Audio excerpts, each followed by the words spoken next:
I would like to today, I would like to introduce introduce Couri Johnson, our speaker for today. And she's a grad student here at the UL English department. So, and she's here to talk to us about life and narrative. So, Couri, take it away. Hello. One moment, one of my computers is being slow. My name is Couri Johnson. I am a graduate student here at ULL. I'm a PhD candidate now in the creative writing program. I am also a creative writer. I have a book out called I'll Tell You a Love Story. It's very fairy tale and fabulous based. I have another book that's actually being looked at for publication that is completely fairy tale oriented. I write a lot of fabulism is what I choose to call it. Some people call it magical realism. There are a lot of complicated political and social definition or elements that go into that definition of magical realism, which I've been exploring in my work since I came here to ULL.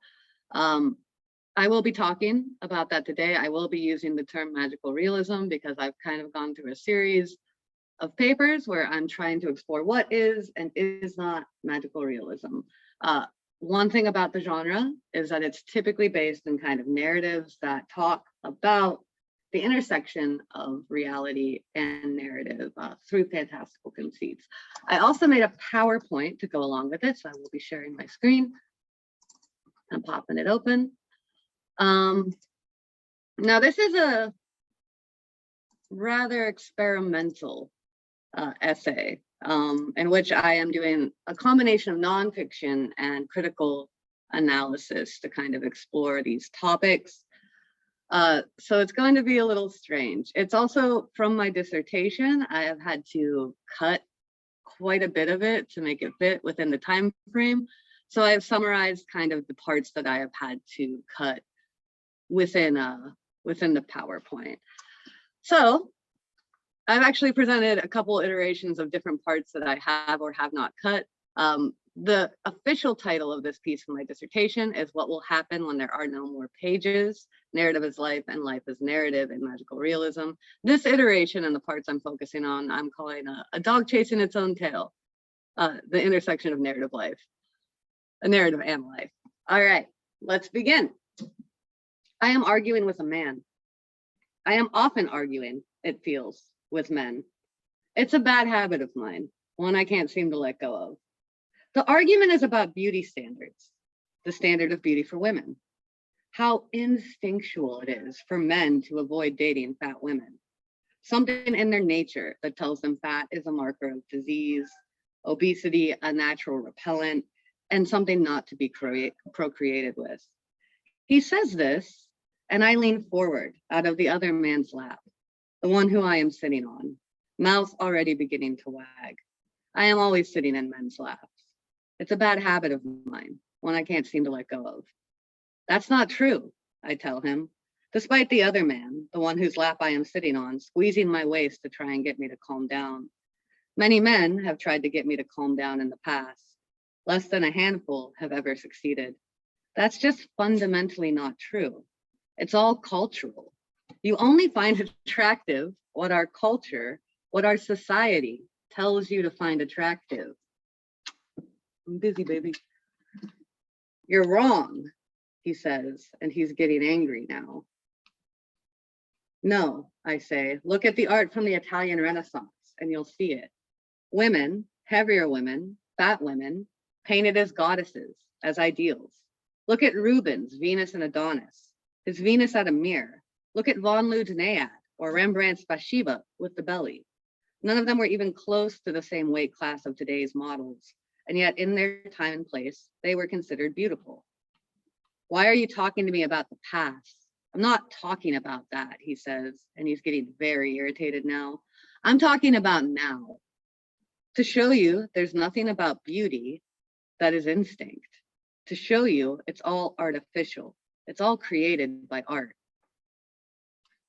You're both right, the man whose lap I'm sitting in says, which to me is completely impossible and completely wrong. No, I say, I know what I'm talking about. But the man I am arguing with stands up and he is shouting, what do you know? You're a flower, Just be quiet and be a flower. And I sit there stunned, because on this mark, he is right. I am a flower. I have been nothing but a flower for some time, and I wonder how he has seen it. But who or what made me this way?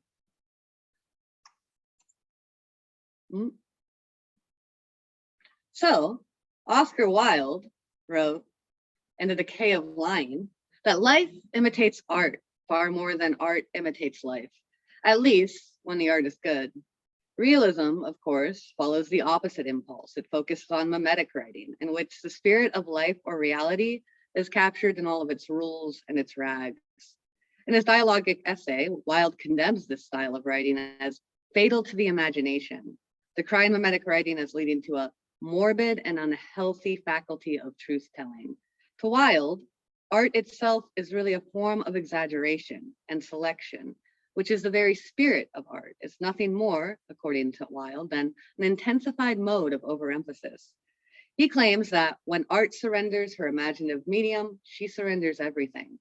Besides, Wilde adds, mimetic writing is a futile endeavor, as the authors who practice it do not succeed in producing even the impression of reality at which they aim, and for which there is no other reason for them to exist. As a method, according to Wilde, realism is a complete failure. Wilde isn't the only one to think so. Many a critic has come out swinging against the failures of sign representing the signified and struck realism a cold blow as a result. And many a genre and author has tried to find ways to work around the failures of realism. According to several scholars, magical realism is one of those genres. While the definition of what constitutes magical realism can be amorphous or seem ever-changing, sometimes being associated only with Latin American authors or with post-colonial politics, its defining attribute across the board at its most basic form is the imaginative intruding on reality, or as Louis Leal defines it, quote, magical realism is more than anything else an attitude toward reality that can be expressed in popular or cultured forms, in elaborate or rustic styles, in closed or open structures. In magical realism, the writer confronts reality and tries to untangle it. Within the genre, there is a direct confrontation between Wilde's ideal high art in the form of complete creation and imagination, and the realist aims of representation of the real world, where neither mode of creation is ignored. It is both real and unreal, invented and concrete, a system of binary opposition, according to Stephen Salem, where the incompatible rules cause neither to be able to fully exist, and, quote, each remains suspended, locked in a continuous dialectic with the, quote, other, end quote. Scott Simpkins argues that the aim of the genre is to act as a correction to realism, to, quote, displace realism's shortcomings through a textual apparition. Though Simpkins believes that it falls short of this, since it is trapped by the same system of faulty signs as realism, i.e. within language, and thus never truly able to represent reality. Examining Borges's Garden of Forking Paths and Marquise's 100 Years of Solitude, Simpkins claims that while authors attempt to create limitless possibilities within texts, Borges by creating a manuscript that contains all manuscripts within it, and Marquise by concluding his novel as a manuscript being written within the novel about the novel, that they're trying to overcome a seemingly unavoidable linguistic lack through a series of magical layers, supplemental allusions, and defamiliarization. However, these supplemental textual strategies end up being nothing more to Simpkins than a dog chasing its own tail, an envelope of infinite beginnings, forever grounded by the medium it employs to escape the textual dead end. Simpkins does allow that magical realist narratives are more focused and aware of this lack, that in their construction they are generating a metacritical discourse about their own indeterminate modality, but overall is skeptical about the success of the genre and meeting its aims of capturing a, quote, more real than realism, or successfully escaping the bounds of language, end quote. I imagine Wilde might push against Simpkins. I imagine, first of all, he would insist that the genre doesn't have to represent anything. It doesn't have to represent reality. It can just be simply trying to charm, to delight, or to give pleasure. And that, quote, art never expresses anything but itself, end quote. To Simpkins' notion that it is unlikely readers would believe what they read in a text due to the doubt caused by the physical presence of the text itself, I imagine Wilde would reply that, quote, truth is entirely and absolutely a matter of style, end quote. That it is, quote, style that makes us believe in a thing, nothing but style, end quote. I imagine Wilde pushing back against Simpkins, I suppose, because I desire to push against Simpkins, though in different ways, perhaps, than I imagine Wilde would. I am always, while I err towards the Wilde side and agree with him in most regards, there are moments where I desire to argue with Wilde as well. I'm often arguing with men. It's a bad habit of mine, one that I can't seem to let go of. First, I want to argue with Simpkins' idea of reality. Simpkins, of course, doesn't define reality, what he means by reality. Seldom ever do, assuming, I suppose, that we all know what reality is. We all live in it. But reality is actually a tricky thing. It's different for everyone, made up of our personal perceptions, of our emotional landscapes, of our cultural backgrounds, and the narratives we've been told and are telling ourselves. It's made up of our art. As Wilde says, quote, things are because we see them, and what we see and how we see it depends on the arts that have influenced us. I imagine Marquise would call Simpkins' view of reality, as even Simpkins states, quote, too static and exclusive, end quote. Art intrudes on life, and life is shaped by art. And then that life goes on to express itself in art. And altogether, this comes to form reality. In this sense, I agree with Wilde that art anticipates life and molds it to its purpose. But I don't agree with him fully that art has its own spirit and rejects the human spirit outright, that art never expresses anything but itself. The two are ever intruding on one another, shaping one another, and through their combined languages, one metaphorical and one concrete, defining and changing the other's realities. In this sense, magical realism is closer to reality than hard realism, because it shows us the instability of that reality, the different colors it can take on from moment to moment and person to person. Magical realism, though I hesitate to assign one blanket purpose to an entire genre, shows us how art and narrative informs our identities, and that goes on to shape our realities, and how that goes on to inform our art and our narratives, which of course starts us back up at the top.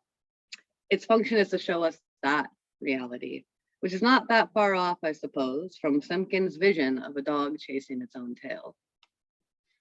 I wrote a poem some time ago that I forgot about. I found it when I was trying to compile a collection during a crisis of self-worth after a recent failed love affair. The poem reads as follows. You planted promises in my navel that burrowed their vines under my skin, stretched along my veins, where they watered themselves on my blood. And everywhere you touched was a blossom, and where you placed your lips there were thorns, until I became a jungle of oaths grown wild and fearsome.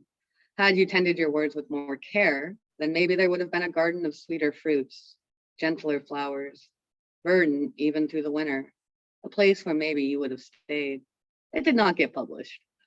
Instead, I sent it to my ex-fiance, the opposite player in that most recent failed love affair, because he was a bad habit of mine that I couldn't let go of, and because he read me often and knew the signs and symbols, the language that made up my own personal reality, and because I was just then writing a story over and over to get it perfect that would serve as a metaphor for our bloody end, in which a girl in a faltering relationship is consumed by flowers, in which she becomes a garden in an unconscious attempt to become lovable.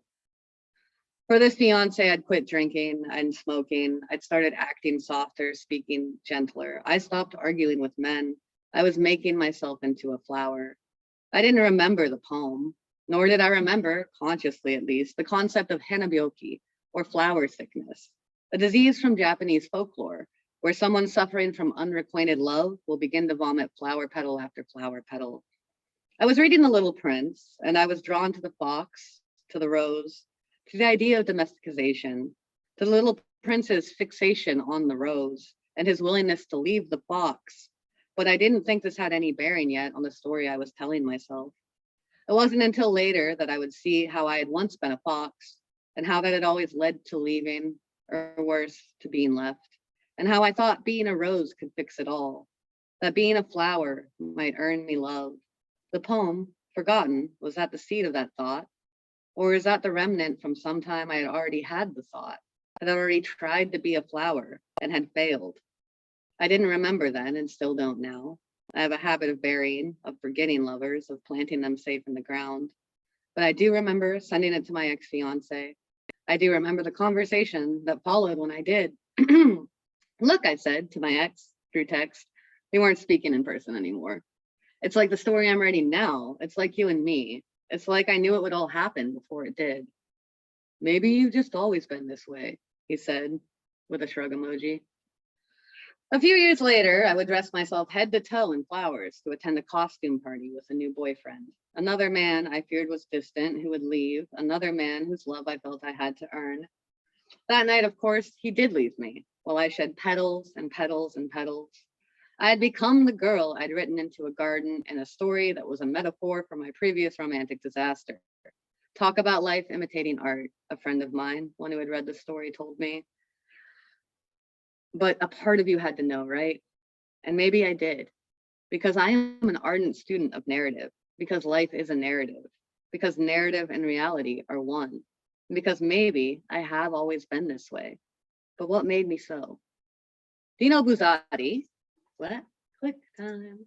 Dino Buzzati and dueling story or gestures to the effect of interplay between narrative and art in the Tartar step. I had to cut my part about dueling stories. Giovanni Drogo is slowly entranced and entrapped by a fortress and the surrounding landscape into isolation, into a long repetitive life on the battlements. Drogo is initially planning on how he can escape his assignment to the isolated fort. Before he can, he falls under the same snare of the area. This snare is associated with landscape, but it's also directly related to narrative. While gazing out at the landscape, Drogo is told other soldiers have seen things, white towers or a smoking volcano. And Drogo, upon reflecting about what he sees before him, asks himself, quote, where had he seen this world before? Had he lived there in his dreams or created it as he read some ancient tale? End quote. This tie to dreams, to ancient narrative, wakes up a desire in Drogo. Quote, responses had been awaked in the very depths of his being, end quote. And this initiates a slow entrapment within the fortress as, quote, an obscure plot to try and retain him there, end quote, caused by, quote, some unknown force working against his return to the city. This force takes further hold of his heart and is further tied to narrative when he dreams of a group of fairies and phantoms that come from a wonderful palace to carry away another soldier named Augustina. This dream, which copies the images of fairy tale and myth, becomes a central focus for Drogo. It is, quote, a dream which had awakened in his heart something that would not die away, end quote, in which he believes there was a obscure link, quote, with future events, end quote. Eventually, the future event that it is linked to is Augustina's death upon a mountain, which, though lacking the, quote, gleaming breastplate, end quote, and the blood-stained helmet, is nonetheless tied to a figure of tale and myth. Quote, Prince Sebastian lying wounded in the heart of the forest, end quote. This death, though of Augustina's own mistake and not actually in reality tied to any heroic act, marks Augustina as a hero in the minds of the other soldiers, as if he had really gone to battle and fought the war they so desired. They make a tale out of Augustina's death, just as they make a tale out of the Tartars, a phantom army coming to wage a war constantly just ever so in the future that they really believed would happen. Because, quote, they have to have something to hope for, end quote. Drogo, despite being told that this is a tale, that none of this is real, that it is all nonsense the soldiers have made up, and knowing that Augustina did not die in battle, is haunted to the end of his life by the idea of these narratives. It is only after he has finally been exiled by old age and illness from the fort and dying alone that he admits to himself, quote, how unimportant it had been to wear himself out on the ramparts of the fort, end quote. And that there, quote, was no need even to envy Augustina, end quote. Finally letting go of the narrative he had told himself all his life. But even as he lets go of this narrative, a new one begins to work in its place. He begins to insist that it is, quote, much harder to die a hero's death in his state, eaten by disease and exiled to strangers, end quote. And that once he crosses the threshold of death, he might, quote, become as he had before, fresh with the freshness of youth, end quote. His mind even suggests to him that these ideas he's spinning are all deceptions. But in his final moments, Drogo decides to believe in the narrative, one in which an unnamed woman has come to witness his death, who walks, quote, with her silent step and stands by Drogo's chair, end quote, like another phantom, like another figure of myth. And Buzati even tells us she isn't real, that Drogo is all alone in his closing line, with nothing but narrative. Quote, in the dark, Drogo smiles, although no one is there to see him. End quote. Ultimately, however, even if he is alone and she isn't real, this narrative is enough to pull him through his death. Just as the narrative about the coming battle and the promise of a hero's death once pulled him through the monotony of his life. Buzati knows the value of a good narrative, of a good fairy story, of the way it can color the meaningless routine of our lives, of how they are necessary to give us something to hope for, and for how they can inform the obsessions of our day-to-day. Maybe I always am writing the same narrative. Maybe I have always been the way I am. Maybe my ex-fiance wasn't completely wrong about that, about me. Once I sent a collection of poems and short stories to a number of friends to help me narrow down the selection so that I could go ahead and apply to PhD programs. Well, we all know how that turned out. When discussing the body of the work with one of these friends, he tapped the pile of printed sheets and told me, I'm really interested in this fixation you have with birds. What fixation? I asked. There's birds all throughout this, he says. He shuffles the pages and pulls out a few examples. A poem begins, outside the building, there's a bird carcass turning gently to pudding. Another, there's a bird singing a song inside my heart that no one must hear. Another yet, you kept the window open when you heard the crow scratching its hooked feet on the cement. Another concludes, that was it, how I wanted it. You, like a baby bird in my palm that I could hold, carry, and keep safe. My fingers curling bit by bit by bit around your bare flesh.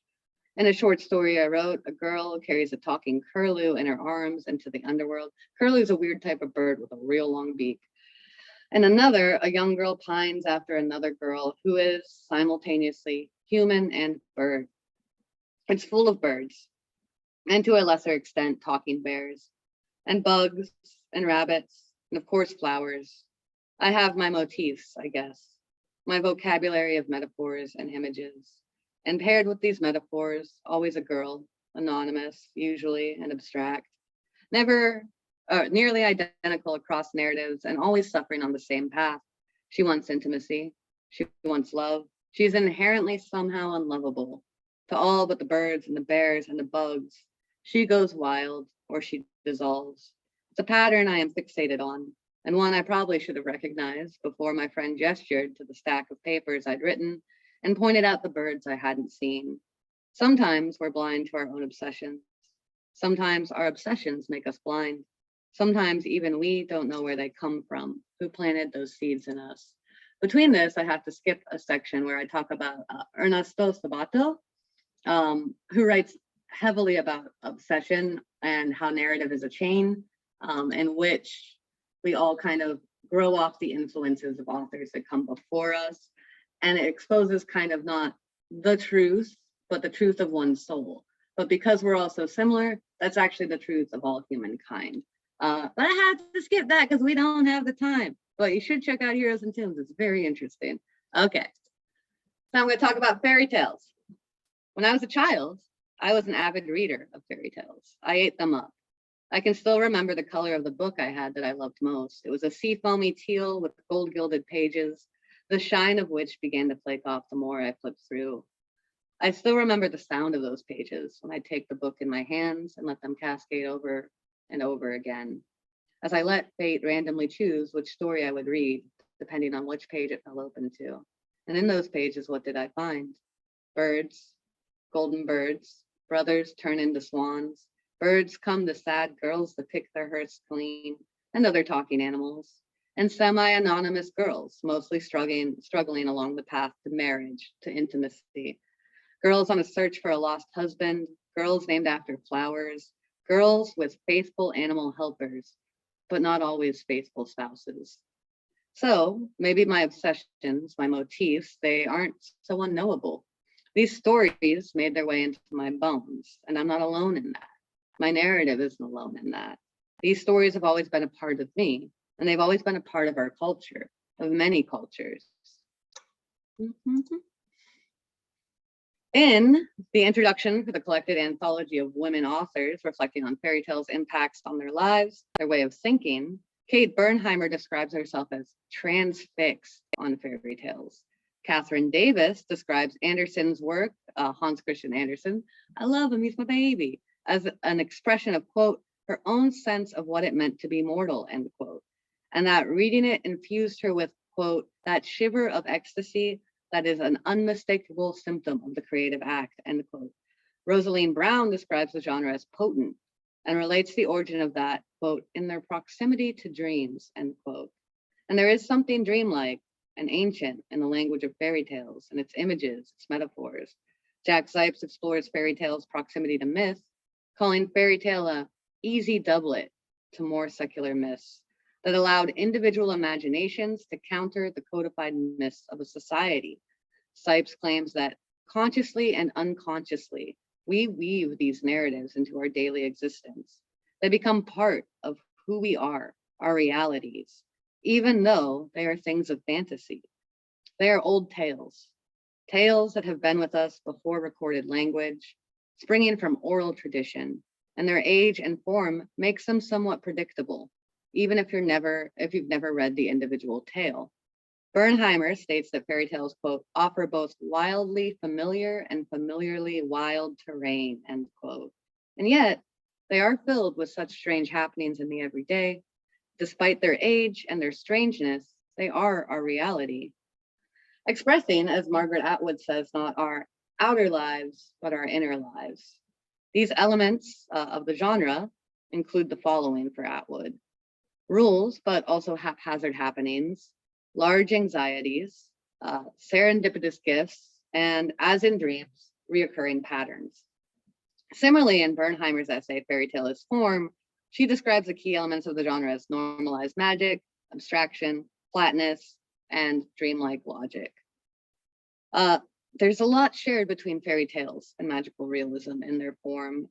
The dreamlike quality, the acceptance of the strange mixing with the familiar, the patterns. Magical realism in this way shows us the impact of the mythic narratives on our reality, shows us how our lives are inevitably shaped by those narratives.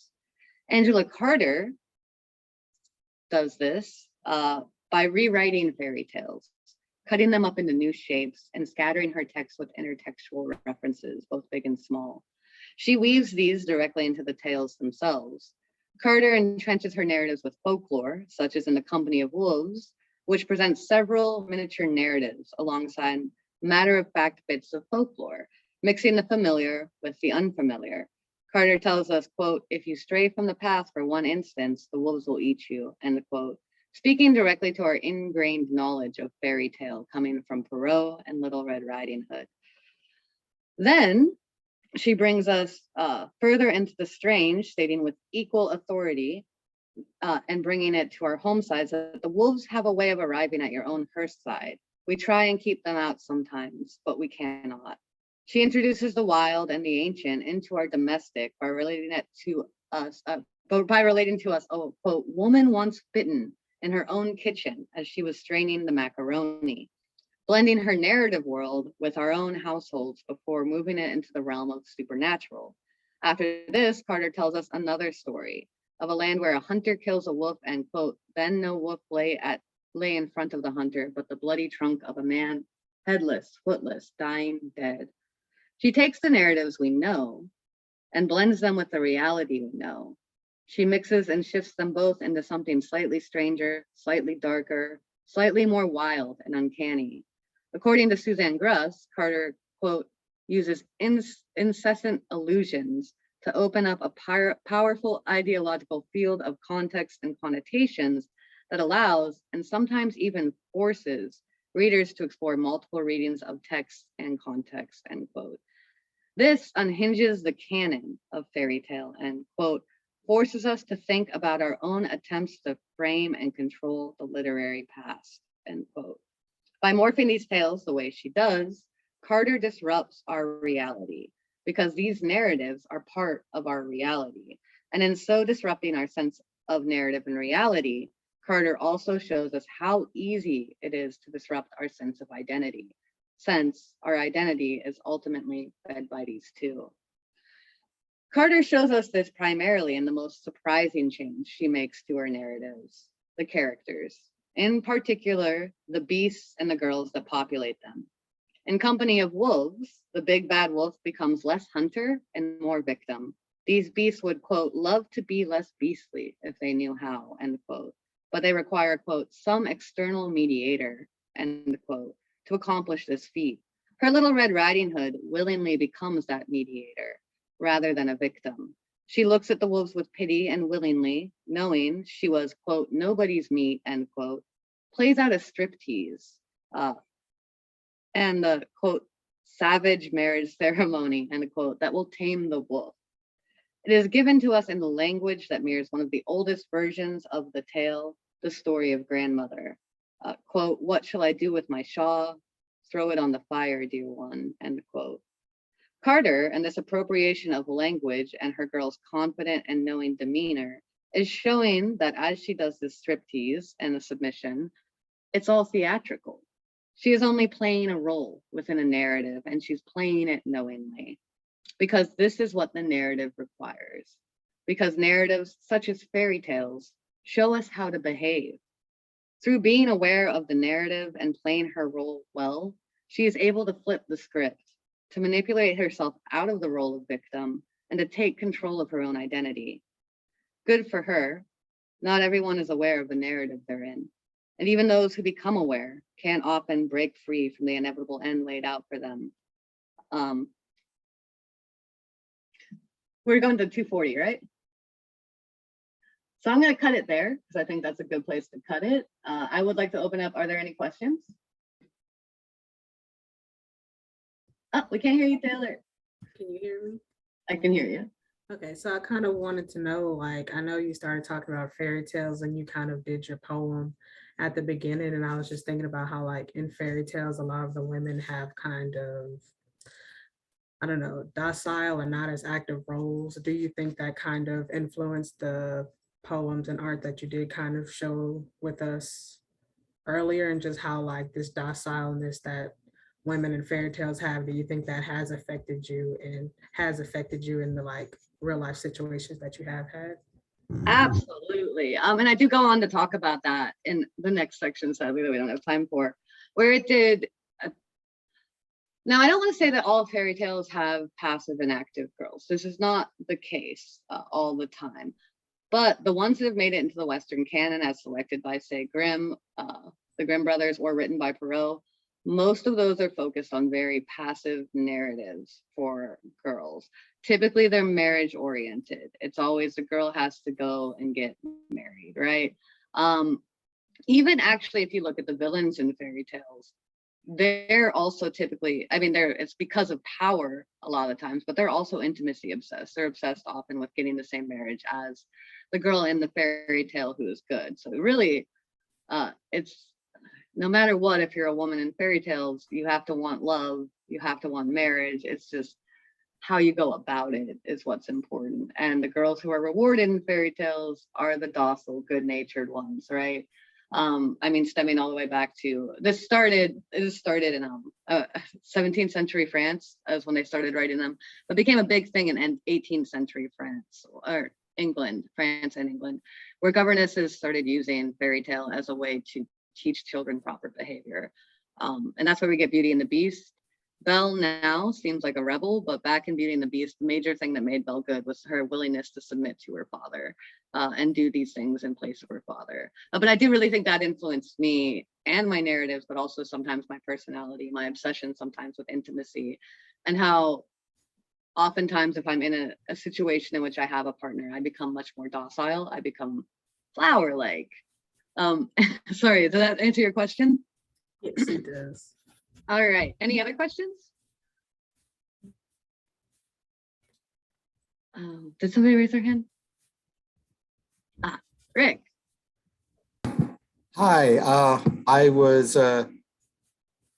finishing giving a test, so I missed the first part of the talk. So, but one thing that struck me from listening from a sort of a psychology kind of thing is I was wondering, like, do you see a lot of connections between this approach of analysis to Jungian kinds of concepts within psychology? So are you talking about like archetype, Yeah. Mhm. like young archetypes?